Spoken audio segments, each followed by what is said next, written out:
Para sahabat yang saya cintai, strategi adalah pemilihan aktivitas dan sumber daya yang akan kita manfaatkan untuk bisa mencapai tujuan.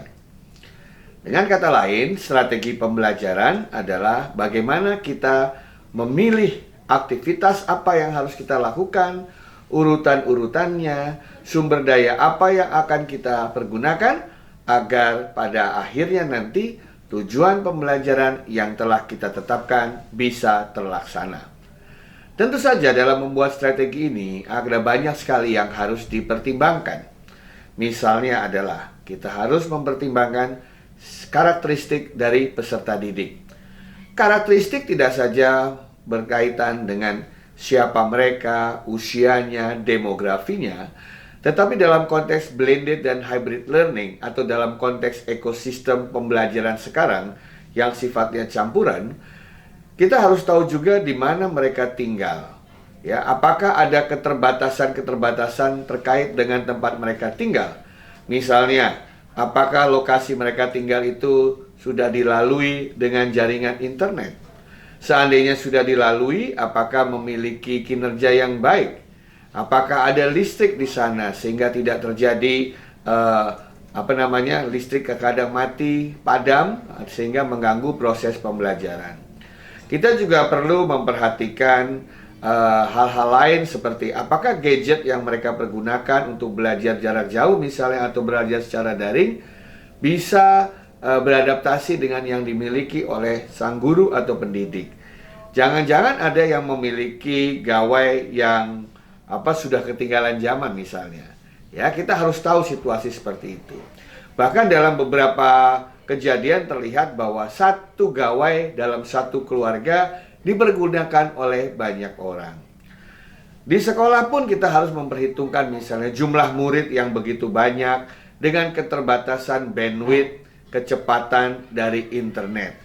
Terkadang peristiwa-peristiwa pembelajaran itu mengalami masalah karena terbatasnya bandwidth, ya. Nah, seorang pendidik harus tahu persis karakteristik peserta didik dan situasi di sekitar lingkungan peserta didik tersebut.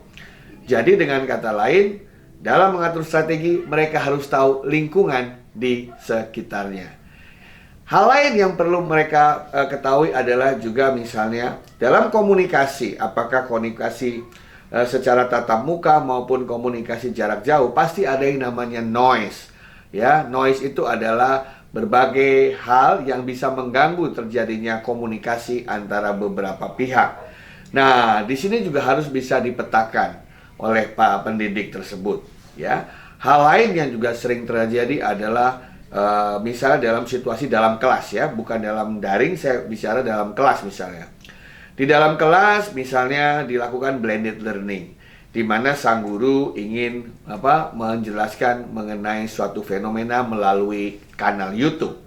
Tetapi tiba-tiba karena pada saat itu internetnya sedang ramai, kinerjanya down, maka terganggu mereka dengan videonya yang sering mati-mati. Akhirnya pembelajaran terganggu. Nah, semua lingkungan sekitar itu harus mereka ketahui, mereka pelajari. Sehingga nanti berdasarkan apa yang mereka miliki, kekuatan, keterbatasan, maka mereka akan mengatur strateginya seperti apa. Ingat, dalam proses pembelajaran pusatnya adalah di peserta didik. Jadi guru misalnya atau pendidik atau dosen yang memiliki peralatan bagus, canggih, tetapi para peserta didik yang memiliki peralatan yang beragam, mereka harus hati-hati. Jangan sampai berasumsi bahwa peserta didik memiliki peralatan seperti mereka. Sehingga sang guru, sang pendidik, sang dosen harus keluar dengan strategi bagaimana caranya agar semua siswa yang ada bisa belajar dengan baik tanpa ada hambatan. Kita tidak bisa berpihak pada satu kelompok siswa tetapi melupakan ke yang lain. No student left behind. Tidak boleh ada siswa yang tertinggal. Ya, itulah yang dinamakan dengan strategi. Artinya adalah sang guru, sang pendidik, sang dosen harus tahu karakteristik peserta didik, harus tahu lingkungan di sekitar, harus tahu kelebihan dan kekurangan, harus tahu hambatan-hambatan yang bisa terjadi selama proses komunikasi, selama proses interaksi, keterbatasan peserta didik, keterbatasan guru, keterbatasan ruang sekolahnya, keterbatasan satuan pendidikan, ya, dan lain sebagainya. Dari situ ditaruh di sebuah table kayak orang mau perang begitu ya, dan buatlah strategi pembelajaran yang tepat. Pasti nanti hasilnya adalah campuran. Disitulah konsep blended dan hybrid learning akan masuk. Silakan menyusun strateginya Anda masing-masing. Kenapa? Karena sekarang adalah zamannya merdeka belajar.